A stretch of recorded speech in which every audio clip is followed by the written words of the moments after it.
सिंध जो पॉपुलर तरीन एकड़ो प्रोग्राम हले पियो केटियन ते यादगिरियूं संभाले रख त कम ॾींदई। दोस्तों इन जो होस्ट रूबी अली हुयो जेको सिंध जो एक एक्टर बि आहे ऐं सिंध जो जेको आहे सो ड्रामनि में तमामु घणो रूबी अलीअ कम बि कयो ऐं नंढो ॿार वॾो सभु रूबी अलीअ खे सही तरीक़े सां सुञाणनि बि था। दोस्तों अॼोके वीडियो में ॻाल्हि कंदासीं यादगिरियूं संभाले रखी इहो प्रोग्राम कीअं बंदि थियो ऐं किन्हनि बंदि करायो, छो बंदि थियो। दोस्तों तफ़सीली वीडियो में ॻाल्हि कंदासीं ऐं रूबी अलीअ सां कहिड़ा कहिड़ा फ़नकार इन यादगिरी प्रोग्राम सां कठे थिया ऐं घणनि फ़नकारनि जूं इंटरव्यू थियूं इन्हनि में ऐं कहिड़ा कहिड़ा फ़नकार रहिजी विया। दोस्तों रूबी अली तव्हांखे ख़बर आहे सिंध जो हिकु बहितरीनु आर्टिस्ट आहे।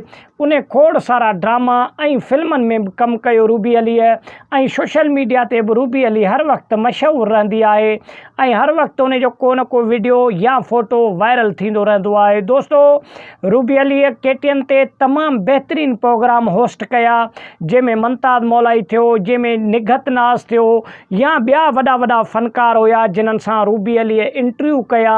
यादगिरियूं संभाले रख त कमु ईंदई इन प्रोग्राम जे ज़रिए माण्हुनि जे अॻियां उन्हनि अहिड़ियूं अहिड़ियूं हक़ीक़तूं आणे साम्हूं रखियूं जेके फ़नकार पंहिंजे दिलि में छुप रखियो वेठा आहिनि लिकायो, उहे इन यादगिरी प्रोग्राम जे ज़रिए साम्हूं अचनि पियूं माण्हुनि जे। दोस्तों इहे फ़नकारनि जूं इंटरव्यू थी वियूं आहिनि ऐं खोड़ सारा फ़नकार रहिजी विया आहिनि, जीअं असद कुरैशी थियो, मनान अब्बासी थियो या ॿिया अहिड़ा फ़नकार आहिनि जेके भला भला सिंध जा बहितरीनु फ़नकार आहिनि, उहे रहिजी विया आहिनि। हाणे इहो जेको प्रोग्राम आहे इहो कॾहिं स्टार्ट थींदो ऐं इहो बंदि छो थियो। दोस्तों मां तव्हांखे हिकिड़ी ॻाल्हि ॿुधाईंदो हलां त रूबी अलीअ पाण जेको आहे सो इन प्रोग्राम मां जवाबु ॾेई ऐं हींअर दुबई जेको आहे सो हिकु अंदाज़े जे मुताबिक़ उते रहे पई थी, उते वई हली ऐं रूबी अलीअ खे डायरेक्टर जवाबु ॾिनो या रूबी अली पाण वई हली।